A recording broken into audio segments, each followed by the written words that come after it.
Ngjarje sa e rënda që edhe e trisht është shënuar në fshatin Vashtëm të Maliqit, ku një 61 vjeçar dyshohet se i ka dhënë fund jetës.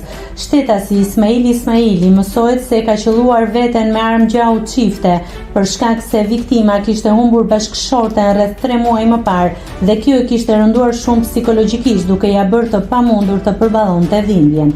Ai jetonte me të ëmën e cila raportohet se ishte ajo që e gjeti të pajet, ndërsa fëmijët e tij jetonin jashtë shtetit. Sipas banorëve të zonës, ai që prej vdekjes së bashkëshortes shkonte për ditë në varrin e saj dhe kthehej në shtëpi duke qarë. Nëse klikoni mbi butonin subscribe, do t'ju shfaqen të gjitha publikimet tona.